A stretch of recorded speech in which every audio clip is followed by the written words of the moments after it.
Assalamualaikum warahmatullahi wabarakatuh. Alhamdulillahirabbil alamin. Wassalatu wassalamu ala asyrofil anbiya'i wal mursalin, nabiyyina Muhammadin wa ala alihi wa ashabihi ajmain. Amma ba'du.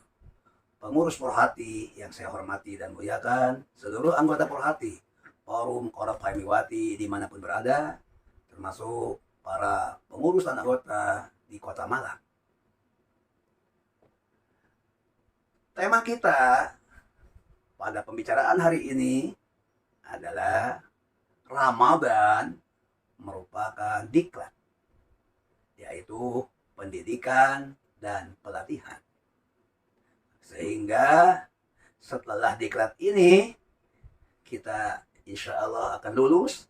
Setelah itu bagaimana hasil diklat ini diwujudkan dalam 11 bulan kehidupan kita. Al-Quran menyebutkan pada surat Al-Baqarah ayat 183 bahwa pendidikan dan pelatihan selama bulan Ramadan itu dibangun di atas 3 pondasi. Pondasi yang pertama, ya ayyuhalladzina amanu, wahai orang-orang yang beriman. Berarti kegiatan Ramadan ini diletakkan di atas dasar iman. Maksudnya, atas dasar iman itulah kewajiban berpuasa dan menjalankan berbagai kegiatan keagamaan di bulan suci Ramadan itu dilaksanakan. Jadi iman menjadi dasar, pondasi, kerangka betul untuk membangun diklat Ramadan ini. Paradigma yang kedua, kama kutiba alal ladzina min qablikum, sebagaimana puasa telah diwajibkan kepada umat terdahulu. Maksudnya, seluruh diklat dengan semua mata pelajaran dalam diklat ini bukan konsep yang utopis, tapi sebuah sistem, sebuah konsep yang sudah dilaksanakan sejak umat sebelum Nabi Muhammad SAW. Umat terdahulu itu berarti umat para nabi sebelum Nabi Muhammad. Mulai dari Nabi Adam alaihissalam sampai Nabi Isa alaihissalam. Jadi, diklat Ramadan bukan diklat yang utopis, bukan konsep yang tidak matang, tapi sebuah konsep yang pernah diuji cobakan secara empiris. Cukup banyak pribadi-pribadi beriman yang meraih kesuksesan dunia dan kesuksesan akhirat gara-gara mengikuti diklat Ramadan ini. Hampir bisa dipastikan peristiwa-peristiwa penting dalam sejarah Islam terjadi berlangsung selama bulan suci Ramadan. Salah satunya perang Badar, perang yang menggambarkan tentang bagaimana Islam meraih kemenangan, bisa ya'lu, muncul ke permukaan, diperhitungkan sebagai kekuatan baru pada abad ke-7. Itu berlangsung di bulan suci Ramadan. Kita pun tidak boleh lupa sejarah bangsa kita, bahwa 17 Agustus 1945 itu bulan Ramadan. Itu pada hari Jumat yang penuh keberkahan. Itu berlangsung pada bulan Ramadan yang oleh Al-Quran disebutkan dengan bulan penuh keberkahan. Jadi negeri ini merdeka memang oleh orang Muslim. Mayoritas Muslim punya kontribusi dengan darah dan air mata. Dan terjadi di bulan suci Ramadan. 10 Ramadan. Bertepatan dengan 17 Agustus 1945. Yang ketiga, diklat Ramadan ini memiliki tujuan. Tujuan yang ingin diraih adalah membentuk pribadi-pribadi Muslim yang bertakwa. Nah, bagaimana diklat ini berjalan? Tentu saja kita akan menjelaskan tentang kerangka diklat.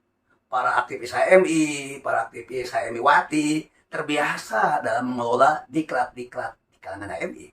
Tentu dalam diklat ini harus ada materi, tentu harus ada kondisi supaya materi itu terlaksana, dan kemudian juga ada indikator, ada target, ada output, ada outcome, bagaimana training atau latihan-latihan ini bisa terukur. Demikian pula saat kita menjalani amalia ibadah di bulan suci Ramadan. Pelajaran pokok yang akan dibangun di bulan Ramadan adalah puasa, yang intinya Dua, satu, menahan. Dua, mengendalikan. Menahan, tidak makan, tidak minum, tidak merokok, tidak ada asupan, tidak melakukan hubungan suami istri di bulan suci Ramadan. Konsep menahan inilah seharusnya dikembangkan menjadi dasar pembentukan kepribadian, pembentukan karakter. Sehingga seorang muslim bisa menahan diri.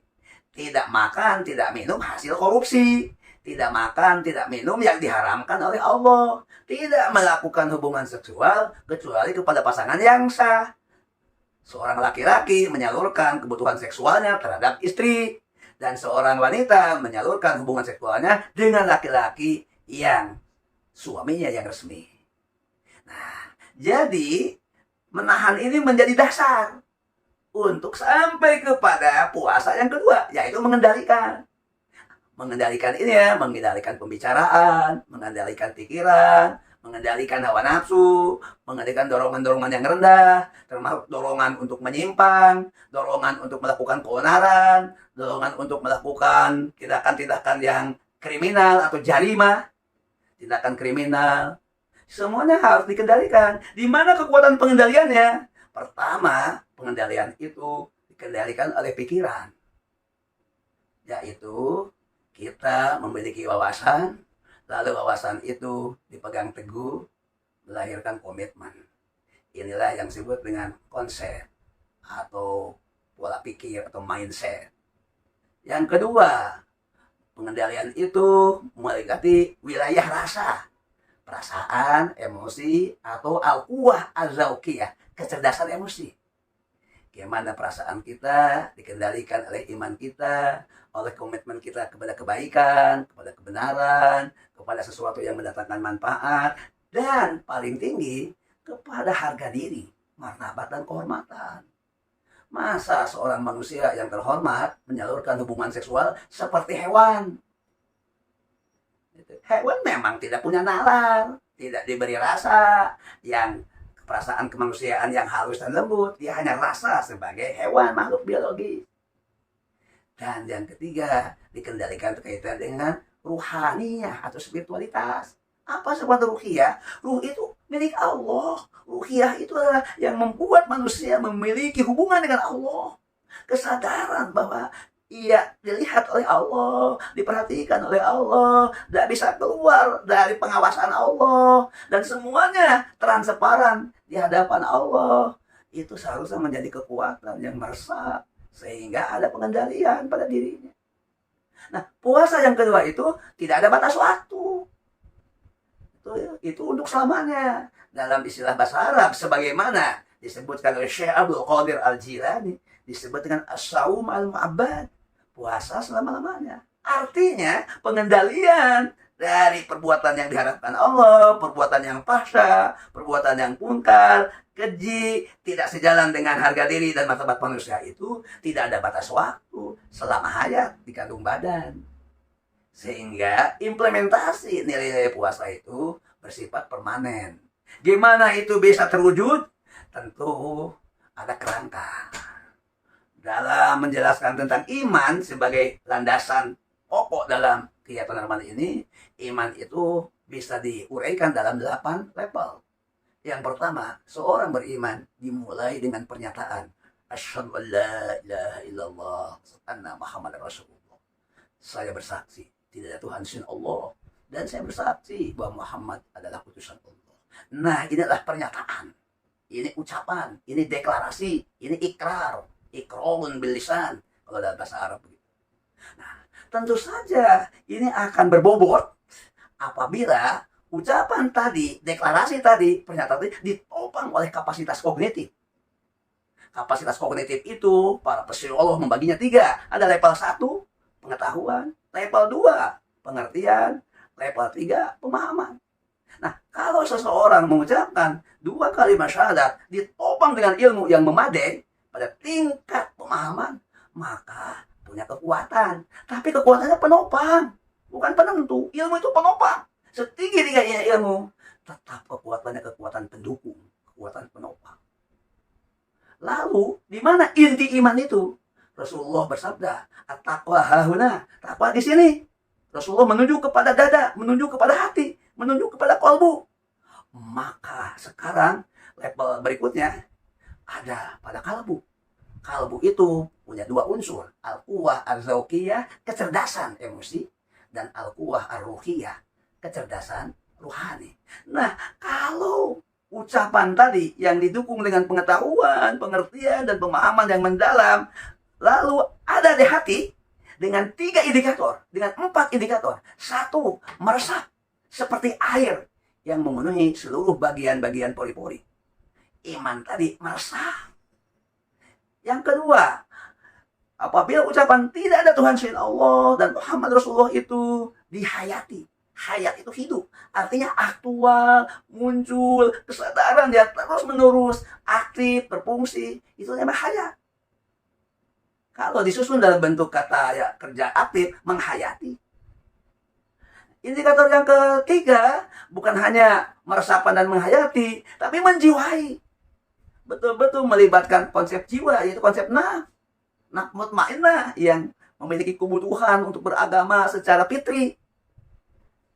Dan yang keempat, mengakar. Bagian dari cirinya yang tidak bisa terpisahkan. Sampai di sini berarti sudah ada 8 variabel. Yaitu beragama itu dengan mengucapkan, lalu ditopang oleh dengan pengetahuan, dengan pengertian, dengan pemahaman, dan inti beragama dalam hati, meresap, menghayati, menjiwai, mengakar. Maka ini sudah ada 8 variabel. Gimana selanjutnya kalau ini sudah terbentuk? Ada yang ke-9, yaitu muncul pada sikap. Sikap apa? Sikap terhadap Allah. Yaitu sikap yang lurus, berserah, tergantung, rindu, mendekat, berharap, memohon, terus saja. Ini dong, aktual itu nilai-nilai Ramadan ini karena ditopang oleh sikap terhadap Allah. Ini disebut dengan sikap individual. Kemudian sikap individual juga diwujudkan dengan sikap sosial, yaitu sikap terhadap manusia, alam, dan lingkungan hidup. Terhadap manusia, dia akan menghormati manusia sesuai dengan kemanusiaannya. Dia akan menahan untuk tidak menyakiti, untuk tidak melukai, untuk tidak menghinakan keyakinannya. Meskipun keyakinannya menurut kita adalah salah, batil, tidak sejalan dengan ajaran Allah. Tapi kita memberikan penghargaan, apresiasi kepada kemanusiaan. Kepada pandangan-pandangan kemanusiaannya. Sikapnya. Inilah yang melahirkan sikap sosial yang tasamu, yang toleran. Kemudian terhadap alam, tentu saja tidak mengeksploitasi, dia menahan, dia mengendalikan, tidak mengeksploitasi alam, tidak menghabiskan alam, tidak mengganggu keseimbangan ekosistem. Ini berarti puasa berdampak pada sikap terhadap alam. Lalu tentang lingkungan hidup adalah ini ruang. Dalam ruang ini ada oksigen, ada udara, ada berbagai komponen, ada makhluk lain, ada flora, ada fauna. Semuanya adalah berkontribusi untuk kelangsungan hidup kita. Ketika kita berusaha untuk melestarikan, ketika kita berusaha untuk membuat keseimbangan, ketika kita merawat, maka sesungguhnya kita telah mewujudkan nilai-nilai Ramadan terhadap lingkungan hidup. Sehingga lingkungan hidup kita sehat. Bagaimana menggunakan air dengan hemat, bagaimana air kemudian ditata sedemikian rupa, sehingga di musim hujan tidak terbuang seluruh air ke laut, dan di musim kemarau debit air tersedia karena kita menjaga tempat-tempat pemeliharaan air. Dengan cara apa? Tentu kita tidak akan menebang pohon-pohon yang menjadi tempat perlindungan air. Kita tidak akan mengubah beberapa rawa, danau, kemudian tempat-tempat lepasan air diubah jadi pemukiman. Tentu saja problem banjir akan terkendali. Apakah hanya itu? Tidak. Subhanallah. Puasa itu juga selain dibangun atas 2 prinsip tadi, yaitu menahan dan mengendalikan, puasa itu dibangun, ditopang oleh 3, yaitu menjadi pribadi yang berusaha, pribadi yang bersih. Kedua, jadi pribadi yang dekat dengan Allah. Dan ketiga, jadi pribadi yang merasakan pengawasan Allah setiap saat. Pribadi yang bersih, kebersihannya diwujudkan secara lengkap, menyeluruh, komprehensif, mulai kebersihan fisik, Keberhasilan fisik itu dalam fikih Islam diatur dalam 3. Satu, bagaimana seorang muslim bisa bersuci dengan baik dan benar. Itulah disebut dengan bab toharoh. Yang kedua, bagaimana seorang muslim bisa senantiasa berwudu, yaitu bersih dari hadas. Kalau yang pertama bersih dari najis, yang kedua bersih dari hadas, yaitu hadas kecil. Dengan berwudu dan wudu terus menerus akan membawa kebaikan. Dan yang tentu saja ada hadas besar, seperti hadas yang terjadi karena hubungan suami istri, seorang wanita yang melahirkan, lalu nanti akan ada saatnya ketika pendarahan berakhir harus bersuci dengan mandi besar. Demikian juga ketika setiap bulan kedatangan tamu dari Palmerah yang masih aktif, maka kita semua tahu ada konsep bersuci. Tapi konsep suci itu tidak hanya berhenti pada aspek fisik, tapi menyentuh kepada aspek jiwa, aspek kalbu, aspek ruhi, yaitu bersih dari kekufuran, bersih dari kemusyrikan, bersih dari kemunafikan, bersih dari sifat-sifat tercela, bersih dari berbagai penyakit hati. Pribadi ini pribadi yang memang implementasi dari puasa. Karena selama berpuasa kita baca Al-Quran, kita beriktikaf, kita dialog dengan Allah, kita memperbanyak ruku dan sujud. Jadi pada yang sama juga kita menguatkan kebersamaan, membangun solidaritas sosial dengan peduli dan berbagi. Bahkan ada saat-saat kita lebih fokus berada di rumah Allah dengan beriktikaf. Semuanya akan berdampak pada satu mata kuliah besar, yaitu penyucian jiwa. Yang kedua, seorang yang berpuasa juga mendekat kepada Allah.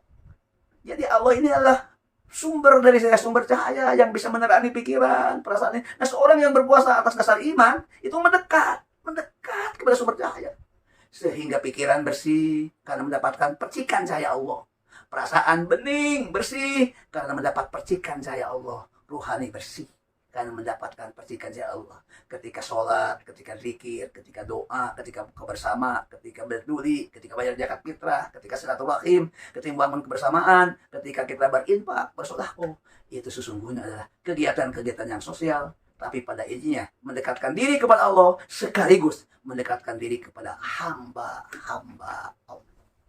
Nilai yang ketiga, bagaimana jadi pribadi yang terpaut dengan Allah. Inti puasa itu memang tadi pengendalian, menahan dan melihat, tapi pengendalian itu basisnya kesadaran bahwa aku, kami, kita dalam pengawasan Allah. Jadi perasaan yang aktif, perasaan yang sensitif, perasaan yang berjalan, lalu kemudian aktual, kesadaran dalam pengawasan Allah, sumber kebaikan.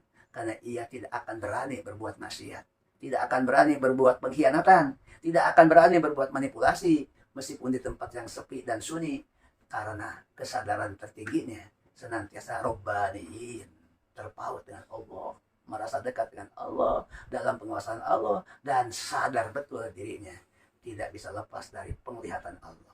Rasulullah menyebut ini dengan al-ihsan, yaitu apa tuh al-ihsan? Anta budallah, seakan-akan engkau melihat Allah. Fa'ilam takun tarah, meskipun kamu tidak bisa melihat Allah, fa'innahu yaraka, sadarilah bahwa sesungguhnya Allah melihat Anda. Nah, alhamdulillah uraian ini sudah ditulis dalam satu buku, Mulia Akhlak Tasawuf. Jadi para aktivis Porhati, para anggota forum Korpa Iliwati, tentu saja dalam pendidikan literasi tidak hanya menyimak tapi juga membaca. Salah satu yang bisa memperkaya bacaan tentang wawasan saum, puasa, terintegrasi dalam semua kajian agama, bisa membaca buku Kuliah Akhlak Tasawuf yang alhamdulillah ditulis oleh saya sendiri. Terima kasih atas perhatian. Mohon maaf atas segala kekurangan. Semoga kita di pribadi-pribadi yang benar-benar lulus dalam diklat Ramadan, kita bisa mengimplementasikannya dalam kehidupan kita, sehingga kita bukan pribadi yang bermasalah, bukan pribadi yang sumber masalah. Kita insya Allah mudah-mudahan jadi kelompok sosial yang disolusi bagi setiap masalah bangsa ini. Assalamualaikum warahmatullahi wabarakatuh.